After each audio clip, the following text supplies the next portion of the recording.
Fala ticas, fala ticos, estamos mais uma vez aqui no nosso podcast Físico de Profi, nosso episódio 3, cara. E mais uma vez com nada mais, nada menos que meu parceiro Renato Fenaschi.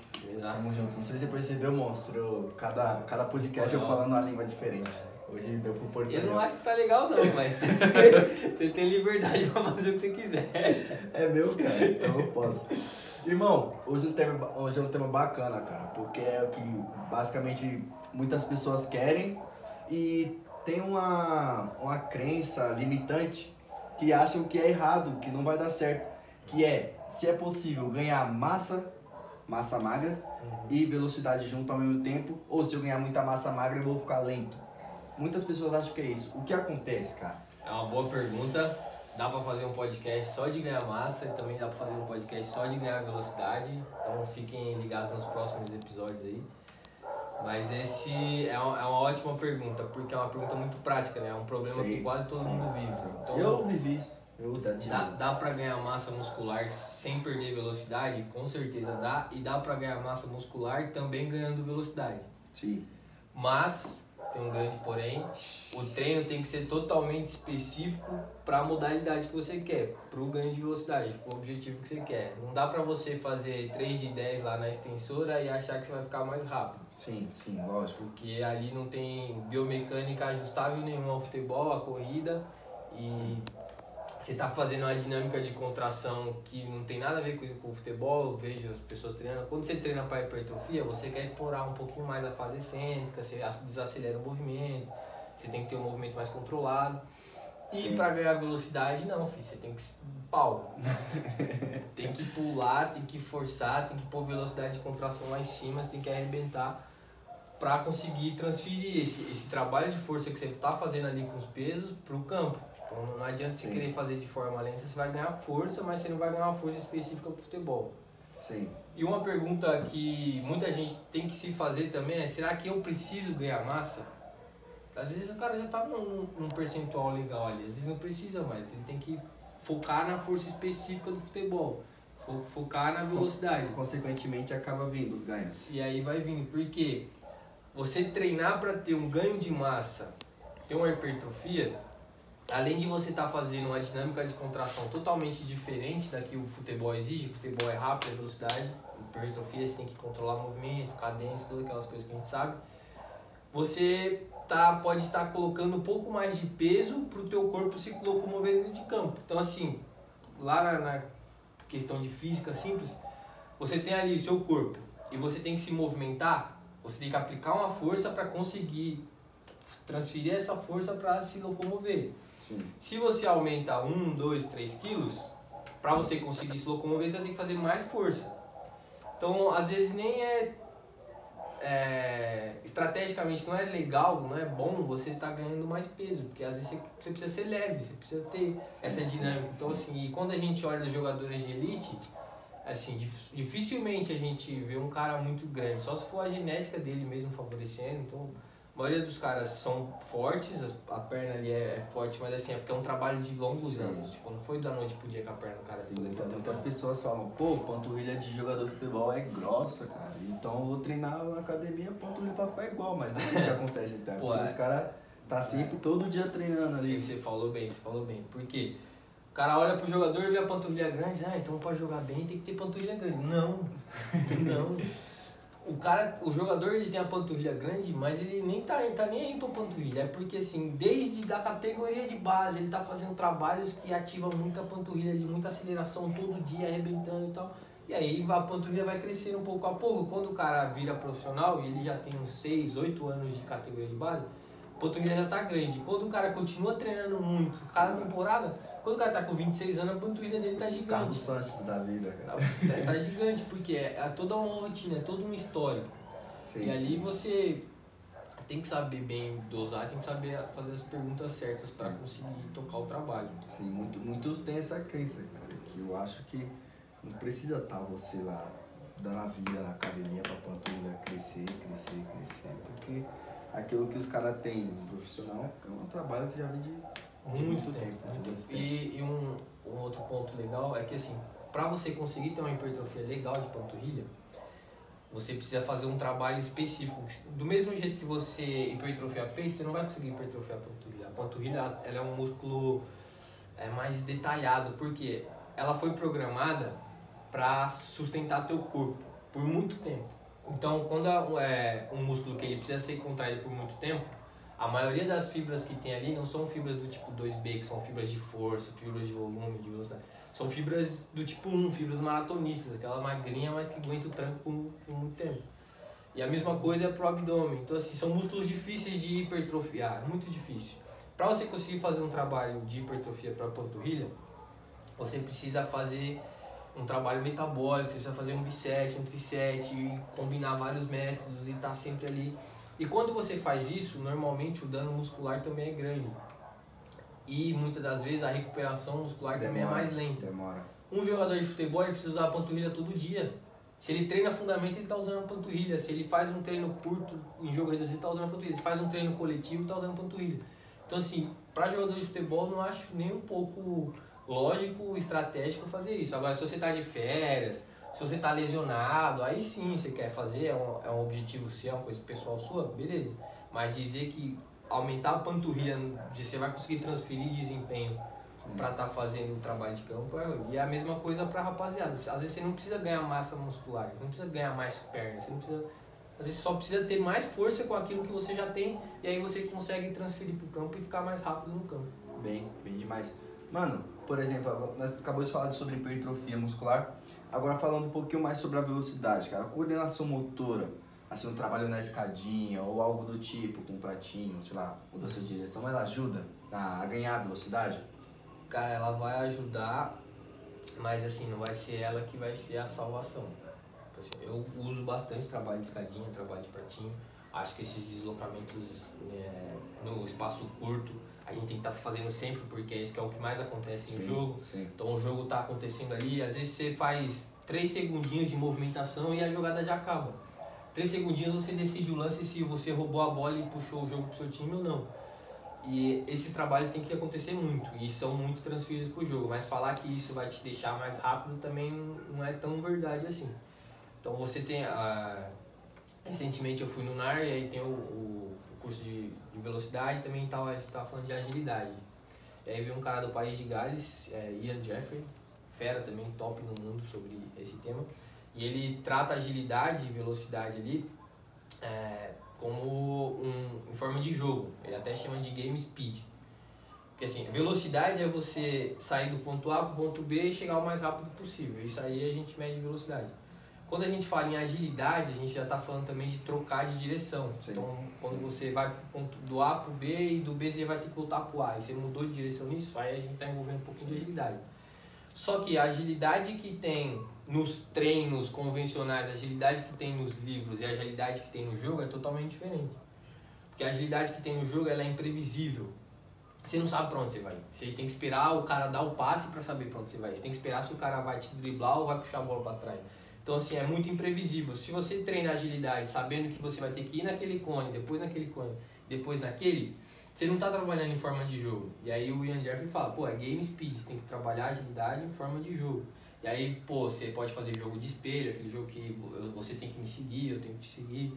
A gente pode fazer jogo de roubar colete, aí eu tenho que agilidade aqui. O próprio trabalho reduzido, 1 contra 1, envolve agilidade, então a gente pode encurtar bem mais o campo para fazer só uma coisa rápida ali, trabalho com bola rápida. E assim a gente consegue trabalhar pro jogo. Coordenação motora, a escadinha, é jogo? Não. Só que com a escadinha a gente consegue fazer um aquecimento legal, aumentar a velocidade de movimento ali no curto espaço, então faz tal. Quando é criança eu até gosto ainda mais porque com o trabalho de escadinha a gente aumenta um pouco mais as conexões dos neurônios ali, aumenta o repertório motor e isso aqui é tema para um outro podcast também. Sim. É uma coisa muito grande. Então agora com a escadinha, com as crianças eu faço muito mais, com os adultos eu faço mais uma ativação, uma aceleração ali pra gente já aquecer e depois ir para um trabalho mais específico com bola. E basicamente é isso. Então assim, falar que a escadinha vai te dar velocidade, não, mas ela vai ajudar porque ela vai trazer movimentos curtos que no jogo você vai usar. Mas pra você conseguir usar no jogo, tem que fazer a escadinha mais a forma de jogo, entendeu? Tem que mesclar os dois e trabalhar como se fosse o game speed lá. Falando um pouco ainda sobre a coordenação motora. Por exemplo, uma criança, ela tem mais facilidade de pegar assim, movimentos mais complexos na escadinha do que uma pessoa que já é adulta? Vai depender muito de cada um. Se é um adulto com repertório motor, talvez não. Se é um adulto sem repertório motor, aí com certeza. Porque quando a gente, desde criança lá, eu até falei um pouco dos 6 aos 12, 13 anos, é uma idade chave para a gente aprender muito movimento. Então a gente aprende os básicos, se especializa nessa faixa etária. E aí a gente constrói a nossa base motora. Essa base motora ela é a chave para tudo. Para depois você aprender a andar de carro ou não mais rápido, você aprender um passo de dança ou não. Então, tudo isso está armazenado. Quem construiu mais base motora tem mais facilidade para aprender um movimento lá na frente, dar um voleio, dar uma bike, aprender um drible novo. Se esse adulto tem uma base motora boa, ele vai ter facilidade de aprender um movimento na escadinha. Se essa criança tem uma base motora boa, ela vai ter. E aí, se os dois têm ruim, ele tem que comparar. O difícil é assim, tem uma criança que ela é muito esperta, faz tudo certinho, e aí a gente compara com um adulto que é meio cozido. Sim. E aí, fica ruim. Mas se pegar o bom com o bom, vai depender muito da experiência que ela já teve no passado. Se pegar o ruim com o ruim, é a mesma coisa. Saquei, bem demais. E, irmão, agora voltando agora sobre o assunto de hipertrofia muscular, juntamente também com velocidade, cara, que é o nosso tema do podcast de hoje. E, por exemplo, a potência, ela ajuda na velocidade? Por exemplo, os treinos de potência que você traz para nós, é o recomendável fazer hoje em dia? Com certeza. Até porque se você ficar treinando só a velocidade ali em forma de sprint, você sobrecarrega muito alguns músculos e não consegue. O trabalho de força, ele conciliado. Força que eu chamo, a potência está inserida, que aí a gente trabalha com força rápida. Isso que eu ia perguntar agora. Força rápida. Então, o trabalho de potência nada mais, nada menos que é um trabalho de força executado com alta velocidade. A gente chama de potência.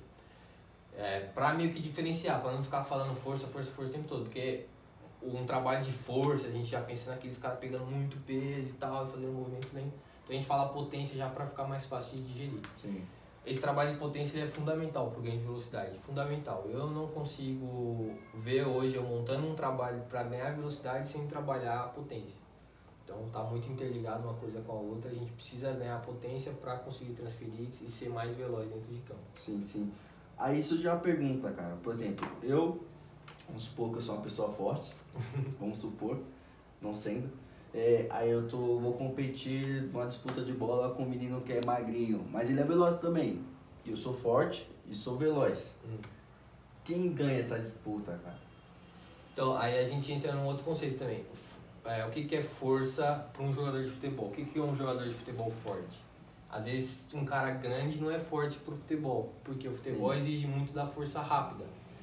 E às vezes a gente sabe que às vezes você chegar um pouquinho antes, ali, milésimo de segundo antes na dividida e conseguir dar o primeiro toque na bola, você vai ganhar a dividida de um cara que é até mais forte que você. Então é muito relativo isso, tem que saber se essa pessoa que é mais forte, ela realmente é forte funcionalmente dentro do futebol, em campo. Às vezes esse magrelo aí ganha todas as divididas e eu conheço vários. O cara é magrelinho, mas todas tá lá e dividindo e rachando e chutam umas bombas também que não existem. Então esse cara que é magrinho provavelmente ele tem muita força funcional. Então todo o músculo que ele tem ali tá adaptado a fazer força jogando futebol. E aí ele consegue transferir muito mais. Então ele tem, por exemplo, vou fazer uma comparação legal agora. A gente tem o músculo do magrinho tem 5 lâmpadas. O músculo do forte tem 10 lâmpadas, do grandão. Só que jogando bola, primeiro, na academia, o forte consegue ligar 8 lâmpadas lá. Faz um supino, faz um agachamento, um leg press. Ele consegue, dessas 10 lâmpadas que ele tem no músculo dele, ele consegue acender 8. O magrinho, lá na academia, dessas 5 lâmpadas que ele tem, talvez ele consiga acender umas 4, 3, até 5. Pode ser até que ele consiga acender 5. Só que esse aqui acendeu 8, então ele vai ter muito mais força. Jogando futebol, o tipo de contração já muda. Esse cara aqui tem 10 lâmpadas e acendeu 8 jogando futebol, talvez, ou na academia, quando ele for jogar futebol, ele consegue acender 3, 4, 2. E o magrinho vai acender as 5. E aí quem tá mais luminoso? Quem tá com mais força? Então, futebol, magrinho, certamente. O futebol exige uma contração específica. Por isso que a gente fala funcional no futebol. É uma coisa que funciona pro futebol. É o que a modalidade exige. Sim, bem demais. Bom, irmão, por exemplo, você falou agora sobre a academia, cara. O treino na academia, por exemplo, eu vou lá, treino na academia 3 horas da tarde. E gasto treino de força, bacana, estresse músculo. Aí depois da academia eu vou pro campo dar uma soltada. Eu consigo ganhar velocidade, ganhar massa magra em cima disso? Pô, pergunta, tá ficando bom, hein? Já tá estudando, né? Seguinte, quando a gente fala em ganhar velocidade, a gente está falando de um trabalho neural. O que é um trabalho neural? Um trabalho que envolve muito questão da gente conectar o cérebro com o músculo. Então, é um trabalho neuromuscular. Quando a gente faz um trabalho neuromuscular, a gente está usando muito o sistema nervoso central, que é aqui o cerebelo aqui atrás da cabeça, e essa espinha, essa coluna que a gente tem, dentro dela tem muitos fios, e cada fiozinho desse depois vai se conectar com o músculo, com a parte do músculo. Quem é muito coordenado consegue mexer muito, é como se fosse um jogo de marionete, consegue mexer muito vários músculos. Quem consegue ter muita força também consegue empurrar bastante força através desse canal do cérebro até o músculo passando pela coluna, ele consegue ativar muita fibra ali, consegue ter mais força. Para a gente conseguir melhorar esse mecanismo do cérebro até o músculo passando pela coluna, a gente precisa estar com um sistema nervoso livre, descansado, limpo. Então a gente precisa estar tranquilo. Então é a mesma coisa de você querer aprender uma matéria muito difícil depois que você trabalhou e estudou o dia todo. Chega no final do dia, você está acabado, velho. É muito difícil. Sim. Você tem que fazer uma pausa, você tem que fazer um monte de estratégia para conseguir aprender essa matéria. Quando você vai estudar de manhã, depois que você dormiu, tá limpo. Então ali você tá bem. Para ganhar velocidade é a mesma coisa, a gente vai precisar usar o sistema nervoso central. Então a gente precisa que ele esteja limpo para ganhar velocidade. Nesse caso, se eu tenho que trabalhar força e fazer o ganho de velocidade, eu iria para o campo primeiro. Faço trabalho lá, coordenativo, faço os trabalhos para ganho de velocidade. E aí depois, possa ser que a gente venha trabalhar a força. Normalmente com os meus atletas eu não faço isso. Muito difícil fazer isso. A gente faz um trabalho, ou a gente vai trabalhar um pouco mais de força. Sim. E aí a gente nem vai precisar ir pro campo. Ou a gente vai trabalhar um pouco mais de potência, mas sempre a gente, por exemplo, se eu quero ganhar velocidade, a velocidade vai ser prioridade sempre. Agora eu vou explicar de melhor jeito. A velocidade vai ser prioridade sempre porque se eu deixo o meu sistema nervoso sujo, cansado, já não vou ganhar mais velocidade, é difícil. Então a velocidade vai sempre ser prioridade. O que acontece? Eu posso mesclar um trabalho de força, lembrando, força não é só força de ficar grande, força de pegar pesado. Eu trabalho a potência ali com 10 kg de cada lado, agachar e saltar é força. Eu trabalhar essa força, eu já estou ganhando velocidade, potência também. Então o que eu posso fazer? Eu posso mesclar o trabalho de força com coordenativo, ou posso subir, vai depender muito de caso para caso. Sim. Mas... E até poupar tempo, cara, porque geralmente se você for treinar na academia e depois ir pra campo, treinar em campo, você vai gastar um tempão, sendo que dá pra você fazer os dois juntos ali ao mesmo tempo. Normalmente eu sempre mesclo ali o trabalho de força com pliometria, aí depois, se eu precisar vir pro campo ou precisar fazer, aí no final do treino eu faço. Mas quando se trata de velocidade, quando se trata de ganhar força, e força rápida é velocidade, sim, a gente dá prioridade sempre por conta do sistema nervoso central, tem que estar limpo para ser ativado. Sim, precisa de muito material, mano, pra fazendo esse trabalho de ganhos de massa magra juntamente com velocidade. Precisa de muito material, precisa de 2 pernas, 2 braços, no cérebro. Só precisa do seu corpo. Claro, você tem um pouco de carga, você tem uns equipamentos, melhor ainda. Vai ficar refinado, mas falar que não trabalha a potência por falta de estrutura, por falta de material é mentira. Então, esses dias nós estávamos jogando, faz um tempinho já, acho que foi antes da quarentena, nós fizemos um trabalho no campo. E cara, sem carga, sem nada, a gente fez um trabalho lá de pliometria e na mesma hora já pegou o quadríceps, já pegou o posterior e nós não conseguimos girar direitinho. Então se pega bastante, principalmente para quem não está acostumado. Depois que a gente está com o corpo adaptado, o trabalho de pliometria tende a nem cansar tanto assim. Você sente pegando, você sente ativando, mas assim, não é uma coisa que vai fadigar e tal. chegar à fadiga é algo que a gente até evita um pouco quando a gente fala em trabalho de velocidade. Porque se você fadiga no primeiro exercício, quando você for pro segundo, você já vai estar ativando tudo que você consegue. Já tá meio fadigado, então já tá atrapalhando um pouquinho o movimento. Sim. Mas é essa parte básica aí. E a gente fazer um trabalho bem, só com o peso do corpo, é muito fácil. Então eu vou até citar uma das pesquisas. No Palmeiras fizeram, separaram lá 2 grupos e tal, e um grupo fazia trabalhos com saltos no aquecimento, outro grupo só aquecia. E o grupo que fez trabalho com salto, tanto salto vertical quanto horizontal, conseguiu ter ganho de potência. Então assim, eles continuaram treinando força, eles não pararam, o trabalho não pararam, continuaram fazendo trabalho de força, continuaram com a mesma rotina, todos os atletas, só que um grupo de atletas fazia trabalhos com saltos durante o aquecimento, e outro grupo não fazia. E o grupo que fez os saltos, eles conseguiram ter mais potência. Então assim, você não precisa ter equipamento para ganhar velocidade. Claro que vai chegar uma hora, pô, você tá em alto nível, você quer elevar um pouquinho mais esse nível, aí sim, um trabalho com carga, um trabalho mais ajustado vai te fazer bem. Mas para começar e se você não tem material nenhum, não é desculpa falar que não tem estrutura. Até porque nós temos 2 pernas, 2 braços. É isso mesmo. Irmão, por exemplo, tem algum exercício específico para a gente estar ganhando velocidade? Por exemplo, nós jogamos mais velocidade no agachamento búlgaro, ou no agachamento normal, agachamento livre, ou pliometria, trabalhos pliométricos, onde eu consigo ganhar mais velocidade? Se tem algum exercício específico para isso? Cara, se a gente for comparar exercício com exercício, sempre vai ter um privilégio um pouquinho maior ali, talvez para o agachamento, para elevação pélvica. Porém, a diferença é pouca, não é tão grande assim. E aí a gente, eu não sei se quem está ouvindo vai entender, mas tem uma modalidade que chama levantamento de peso olímpico, LPO.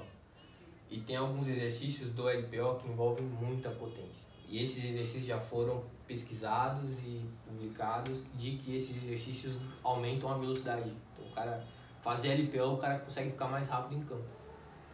Tem pliometria, que a gente até falou, que são os trabalhos só com o peso do corpo, que envolve ciclo, alongamento e cortamento. E esses trabalhos também ajudam a ter mais velocidade. E tem os trabalhos de força executando com alta velocidade, o agachamento, a elevação pélvica, o agachamento puro. E esses também dão muito resultado. Você criar uma metodologia só com um deles é um desperdício. Pô, você tem 3 armas aqui.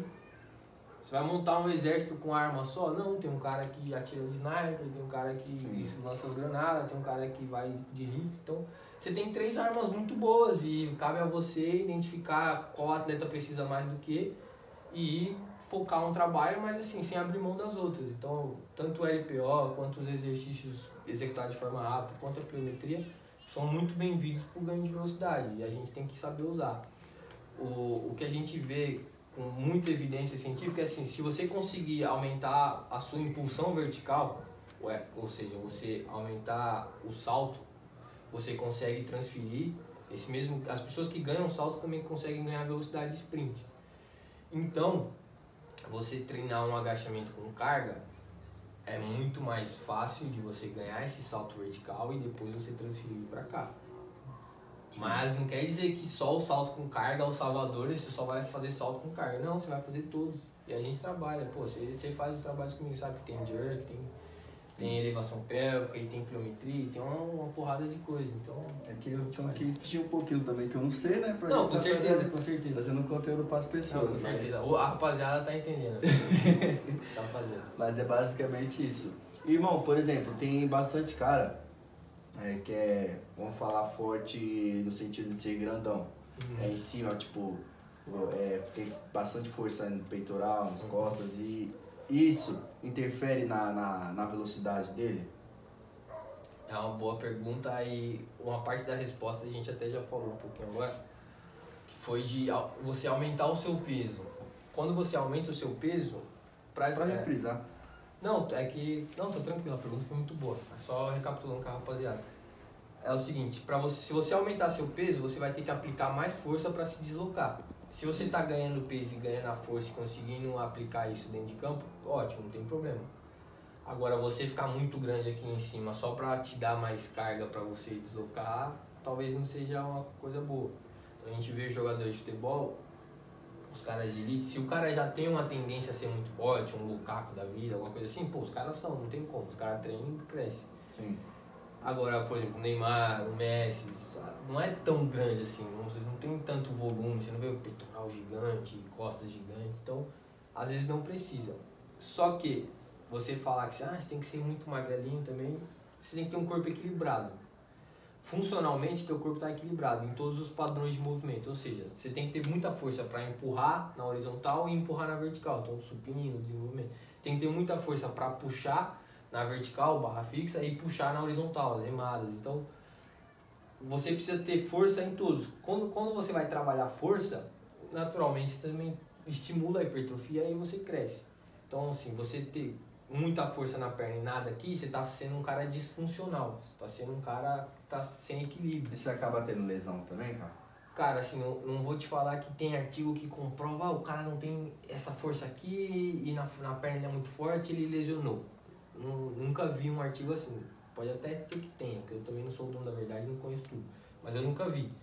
O que acontece é que, na maioria das vezes, dá ruim. Porque o cara tá desequilibrado, aí, pô, é ruim. Quem é atleta de alto rendimento e viveu isso, sabe que é ruim. E até porque a gente usa força de membros superiores também dentro de campo. Então a gente precisa estar equilibrado. Eu gosto sempre de tanto desenvolver membros inferiores quanto superiores, os dois juntos ali, pra gente ter um atleta por inteiro forte. Eu não quero ele forte só em um membro, eu quero ele inteiro forte. Claro que a perna vai ser o fundamental, porque é a perna que vai correr, mas é uma coisa tudo. E o Bolt só corre com a perna, mas se você olhar o braço dele, nossa, o coração cebola. Basicamente que é por aí. Mano, por exemplo, você tá lá, aí você tá com seu time e tem uma bola disputada, parça. Tipo, na linha de fundo assim, pra chegar inteirão pra fazer o gol. O outro zagueiro tá do outro lado, é rápido pra caramba também. Você tem Adam Traoré, jogador da Premier League, forte pra caramba e veloz pra caramba, e Cristiano Ronaldo. Quem você colocaria nessa disputa, mano? Cara, o Cristiano Ronaldo ele tá muito rápido, mas vai depender muito da distância. A distância é muito grande, cara. Quantos metros, mais ou menos? Cara, vamos supor que a distância de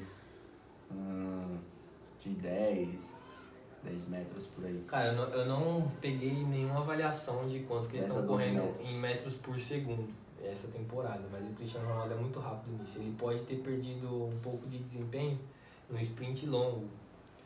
Ele pode não estar jogando mais de ponta, dando aquele speed toda hora, mas assim, no curto, ali nos 5 metros, nos 3 metros, dos 2 metros, nos 6, ele é muito bom ainda. Então assim, por mais que o Traoré esteja na moda, eu não tiraria muito o Cristiano Ronaldo dessa jogada. Cara, tem muitas pessoas que não conhecem o Traoré. Traoré é um jogador da Premier League. É do Wolverhampton, né? Isso. Forte pra caramba. Muito forte. Rápido pra caramba. Esse é um bom exemplo de que ganhou massa muscular, mas também ganhou velocidade e ganhou força dentro de campo. Quando você soltou esse tema, eu já pensei nele, cara. Já lembrei dele. Pô, o cara é monstro. É possível, assim. E, rapaziada, lembrando, essas perguntas assim não sou eu que escolho, são vocês. Então, sempre eu tô abrindo caixa de pergunta lá no Instagram e essas perguntas vieram. Essa especificamente veio de uma pessoa, mas tinha muitas perguntas muito parecidas, assim, entendeu? Sim. E aí eu acabei escolhendo porque já estava sendo muito pedida. E acaba sendo uma pergunta, cara, que a gente fica 30 minutos falando dela, 40 minutos falando dela. A gente tira todas as dúvidas. Então, se você tem pergunta aí, pode estar mandando que a gente vai gastar a sua pergunta até o último. Vai espremer até o último suquinho do limão lá, pai.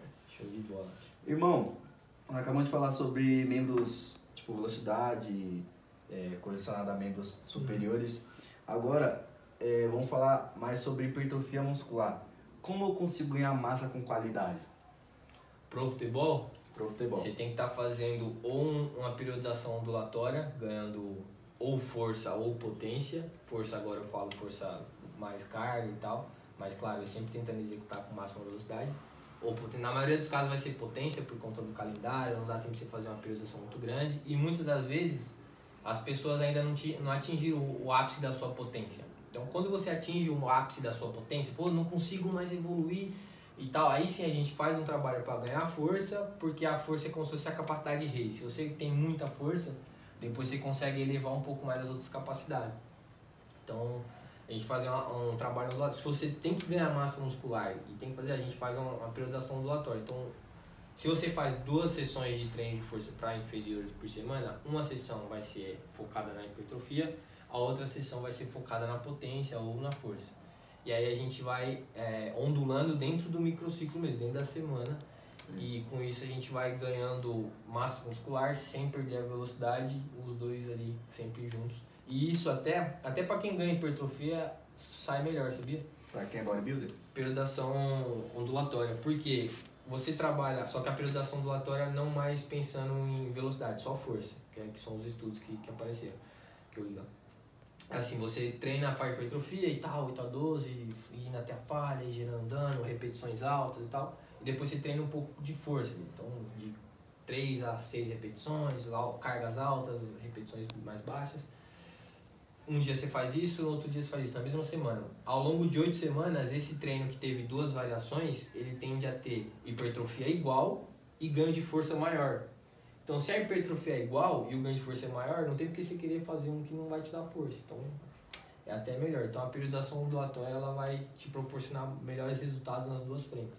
E pro futebol, eu faço a adaptação de estar não só trabalhando a força de ganhar mais peso e tal, faço a adaptação de trabalhar com velocidade. Sim. Algum desses o dano é maior, cara? Por exemplo, no trabalho por exemplo, de força mesmo, de 3 a 6 repetições, do que no trabalho de hipertrofia muscular. Um tem mais dano que o outro, como acontece?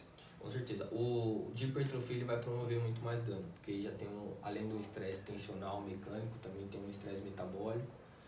E o trabalho de força, que a gente, entre aspas, a gente tem uma gíria entre os preparadores que chama força pura, mas nunca é pura. A força ela é muito mais aquela questão neural que a gente conversou, do sistema nervoso, de recrutar mais fibras, de acender mais lâmpadas dentro do músculo. Sim. Então, quando a gente trabalha a força, a gente está buscando muito mais acender mais lâmpadas dentro do músculo do que aumentar o músculo. E quando a gente trabalha hipertrofia, a gente está nem aí quantas lâmpadas tem, a gente só quer aumentar. Então, basicamente vai ser por aí. Sim, bem demais, bem demais. Irmão, a caixinha de perguntas aqui basicamente já acabou. Já acabou. O assunto foi muito bom, é um assunto que todas as pessoas querem saber de como fazer isso, como ganhar massa, como ganhando velocidade junto, como ganhar massa sem perder velocidade, porque a gente vê muitos caras que é rápido e não treina porque tem medo de ficar muito forte e perder aquela agilidade que tem, aquela velocidade. E que isso é uma crença que hoje em dia não é mais verdade, cara. Antigamente as pessoas achavam que era, muitas pessoas botavam fé que aquilo acontecia, mas hoje em dia não. Graças a você a gente tem essas informações valiosas, cara. Nós estamos juntos. E lembrando a rapaziada que quiser ficar mais inteirado, que quiser cada vez mais entender do assunto e melhorar o seu desempenho, a gente, além do Instagram e do YouTube que a gente publica todo dia aqui vídeos educativos ensinando, tem o grupo tanto no Telegram quanto no WhatsApp, que é o Fora de Série, onde lá eu publico muito mais. Então, se no Instagram é todo dia uma coisinha, lá no Fora de Série é todo dia uma coisa um pouco maior, porque eu tenho mais facilidade de entregar conteúdo lá. Aqui a gente tem que fazer, aí edita e tal. Lá eu só simplesmente ligo o botão do áudio e saio falando. E aí, então tem coisas que eu publico no Instagram que o pessoal que tá no grupo do Fora de Série já sabe há muito tempo, sabe? Quase um mês. Então. Porque é muito mais fácil, é muito mais rápido. Então, a gente tem uma ideia agora de fazer um vídeo, eu vou colocar ela aqui, já tem uma porrada de outros assuntos que também tem que ser filmados e gravados. Se eu tive uma ideia agora de assunto e eu quero mandar no grupo, eu só mando e já era. Então, ultrapassa. Então, não tem trânsito lá no Fora de Série, não tem trânsito. Bem demais, bem demais.